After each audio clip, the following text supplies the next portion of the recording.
I was kicked out because of my sister, and now I'm alone for the new year. I met a stranger who promised to help. Now my parents are crying because she's in prison. It's New Year's Eve, and I'm sitting alone in a cold apartment with nothing but silence to keep me company. It wasn't supposed to be like this. A week ago, I had a family, a warm home, and plans to celebrate with them, just like every year. But now I've been kicked out because of my sister, Emily. You'd think I would have seen this coming. Emily's been the golden child since we were kids, perfect grades, perfect friends, and perfect lies. I never thought one of those lies would cost me everything, though. She told my parents that I had stolen $20,000 from them. It was absurd. I couldn't even believe it when they called me into the living room. My mom was holding a box of tissues, and my dad couldn't even look me in the eye. When they told me what Emily had said, I laughed at first.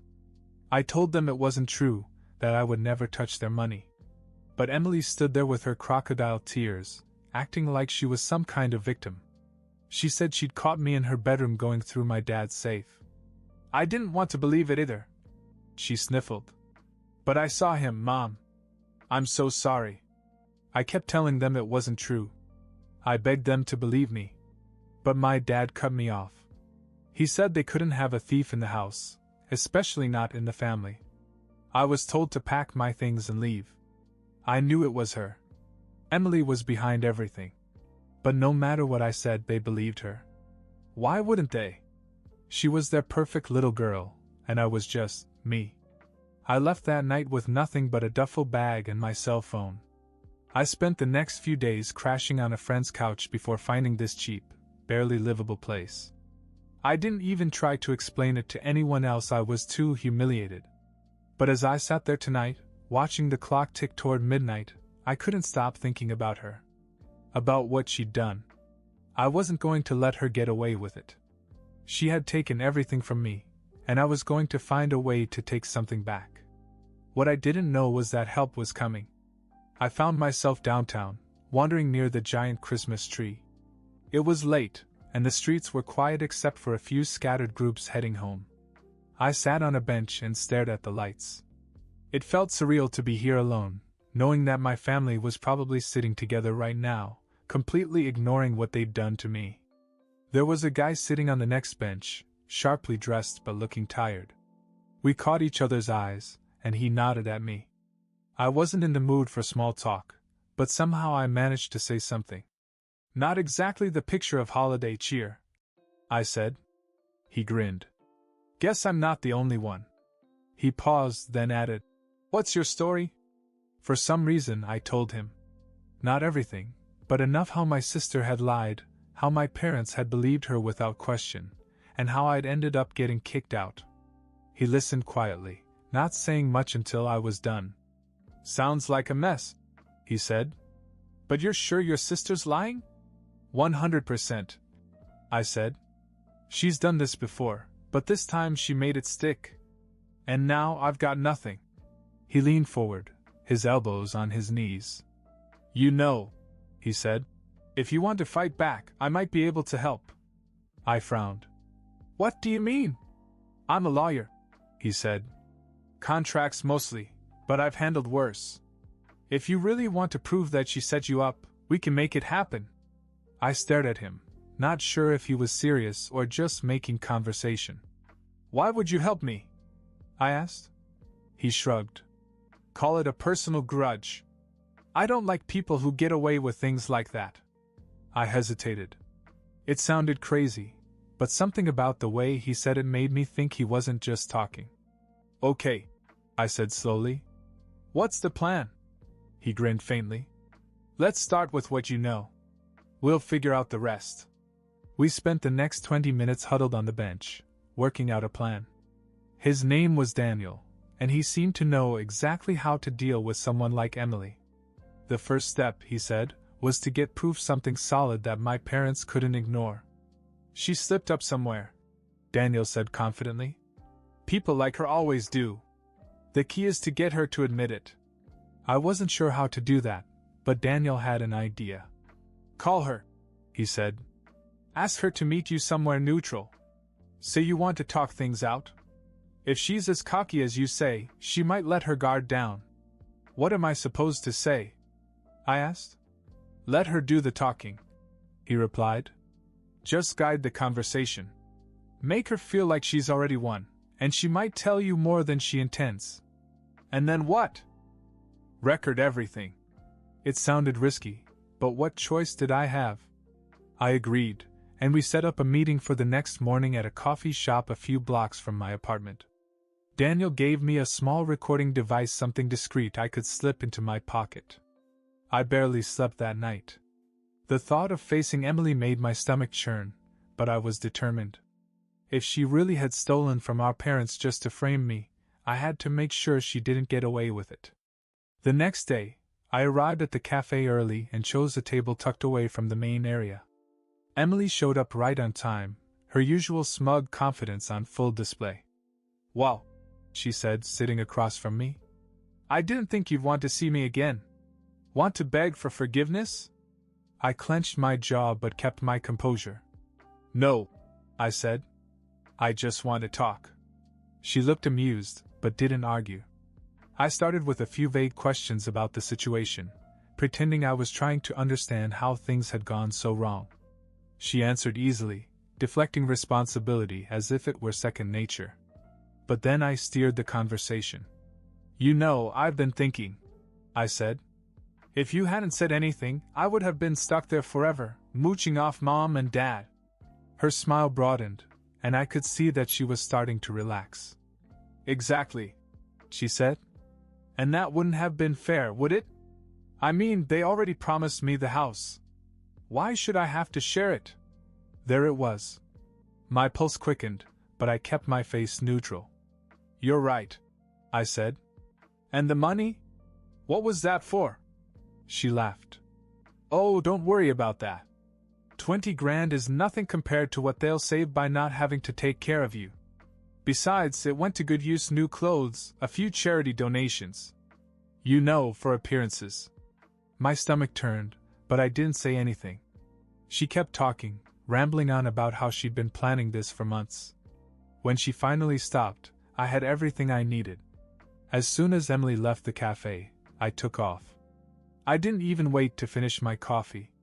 I had to get the recording to Daniel, and fast. When I got to his place, he was already waiting for me.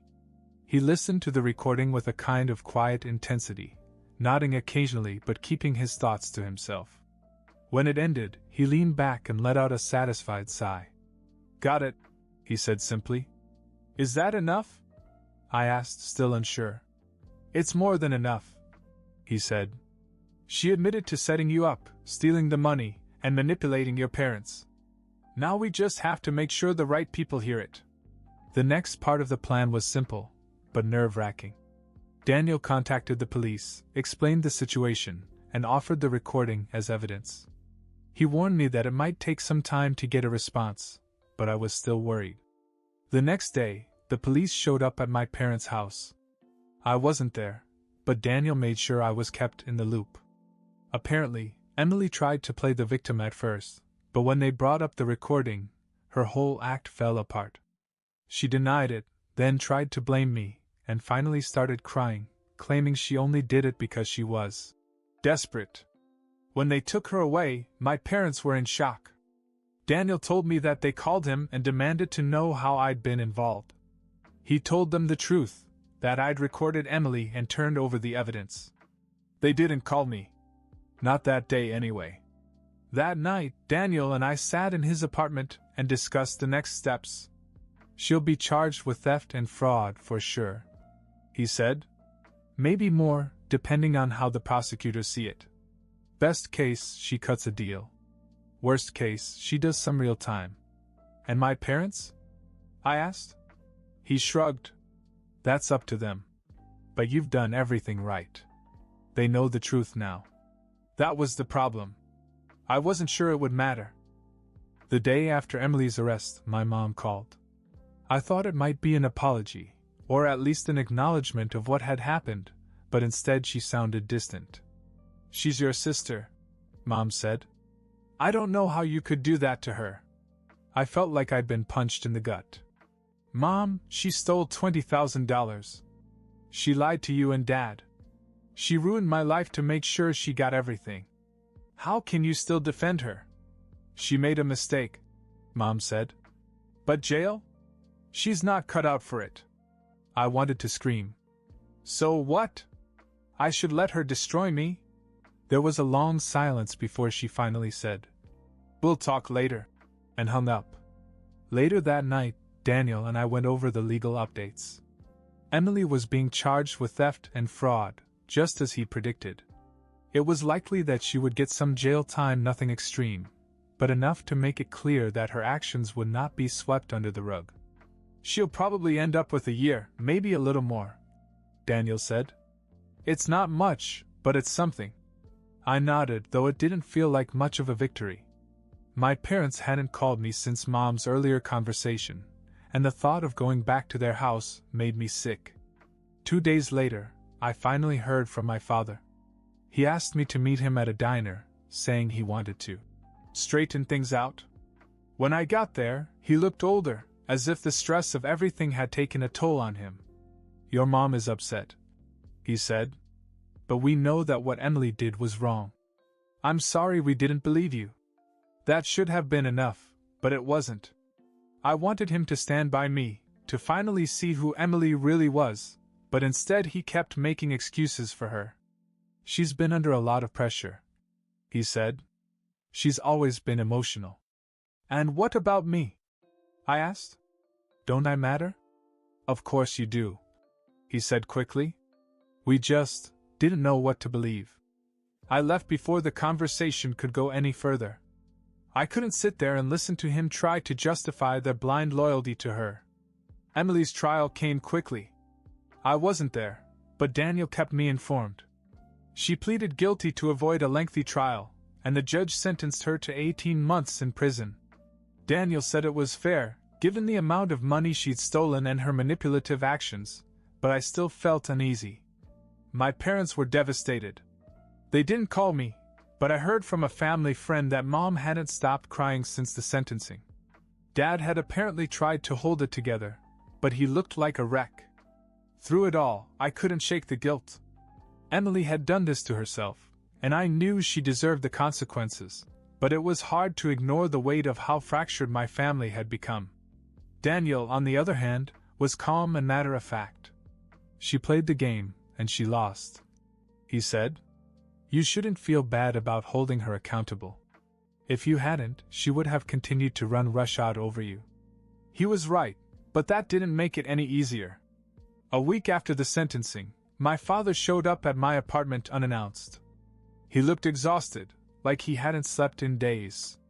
"We're not here to take sides," he said, sitting across from me. "But your mother and I are struggling with this. Emily is our daughter, too. And I'm your son." I shot back. He sighed heavily. "I know. That's why we supported the charges. She had to face the consequences. But you have to understand it is hard for us to see her in this situation. She's our little girl." I couldn't believe what I was hearing. "She stole from you, Dad. She cheated me. She only cares about herself. Why can't you see that?" He didn't answer right away. Instead, he looked down, his face set in something between guilt and frustration. "We see it," he said finally. "But we can't just stop loving them."